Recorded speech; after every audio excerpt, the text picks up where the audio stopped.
बिस्मिल्लाहिर्रहमानिर्रहीम। अस्सलाम वालेकुम। आज हम आपके लिए बहुत ही मज़ेदार से आलू बुखारे के शरबत की रेसिपी लेके आए हैं।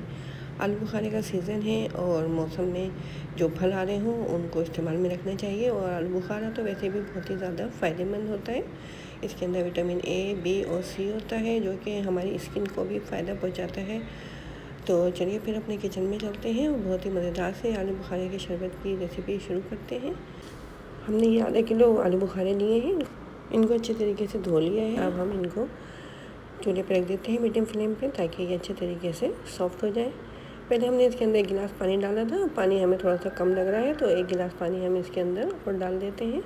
हम आलू बुखारे का शरबत पका के बना रहे हैं। इस तरह से आप इसको काफ़ी अरसे तक इस्तेमाल कर सकते हैं। आलू बुखारों का फ्रेश शरबत भी बनाया जाता है, उसकी रेसिपी भी हम इंशाल्लाह आपके साथ शेयर करेंगे। तो ये हमने आलू बुखारों को अच्छे तरीके से पका लेना है जब तक कि ये सॉफ्ट नहीं हो जाते हैं, क्योंकि हमें इनको स्ट्रेन करना है और इसके छान लेना है अच्छे तरीके से।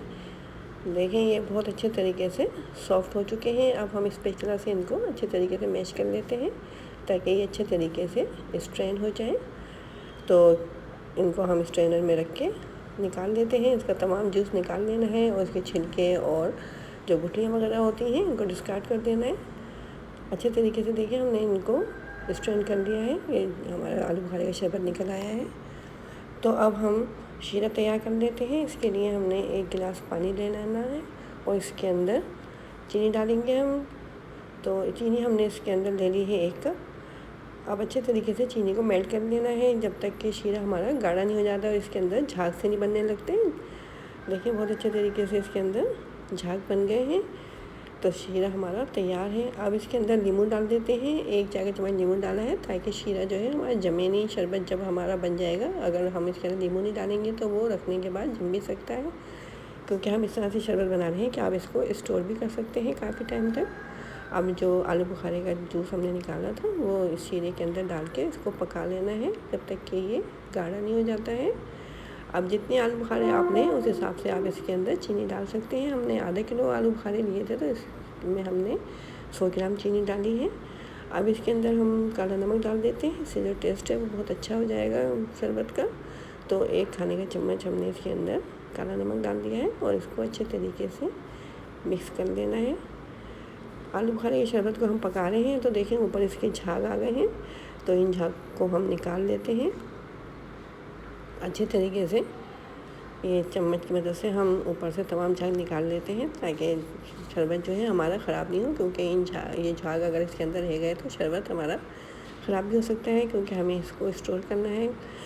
देखें झाग हमने निकाल लिए हैं और शरबत भी हमारा अच्छे तरीके से गाढ़ा हो चुका है। तो अब हम इसको निकाल लेते हैं बॉल के अंदर, और अगर आप चाहें तो किसी एयर टाइट बोतल के अंदर भी इसको स्टोर कर सकते हैं। हमने इसको बॉल के अंदर निकाल लिया है। अब हम इसको बॉटल के अंदर करके रख लेते हैं। इस तरह से बहुत ही मज़ेदार सा हमारा ये आलू बुखारे का शरबत तैयार हो चुका है। अब हम इसको गिलास के अंदर बना लेते हैं। तो देखिए हमने इसके अंदर दो सर्विंग स्पून इसके अंदर आलू बुखारे का शरबत डाला है। इसके बाद हम इसके अंदर कटी हुई बर्फ़ डाल देंगे और जब ज़रूरत होगी तो इसके अंदर पानी डाल के बहुत ही मज़ेदार सा हमारा ये आलू बुखारे का शरबत तैयार हो जाएगा। तो अगर आलू बुखारे के शरबत की रेसिपी आपको पसंद आई है तो जल्दी से हमारे चैनल को सब्सक्राइब कीजिए, लाइक कीजिए और अपने दोस्तों रिश्तेदारों के साथ शेयर करना हरगिज़ ना भूलें। गर्मियों का सीज़न है और गर्मियों में रिफ़्रेशिंग ड्रिंक का इस्तेमाल तो रखना चाहिए। तो इस आलू बुखारे के शरबत को बना के आप स्टोर कर सकते हैं, और जब गर्मी हो और दिल चाह रहा हो कुछ ठंडा ठंडा सा पीने को तो इस शरबत को बना के एंजॉय कर सकते हैं। तो इस आलू बुखारे के शरबत को ज़रूर ट्राई कीजिएगा, और अगर आप इसको ट्राई करते हैं तो आप मुझे कमेंट बॉक्स में ज़रूर बताइएगा कि आपने आलू बुखारे का शरबत बना तो कैसा बना।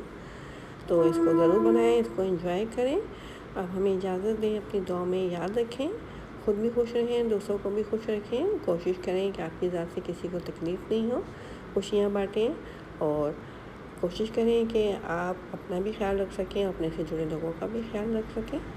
तो हमें इजाज़त दें। अल्लाह हाफ़िज़।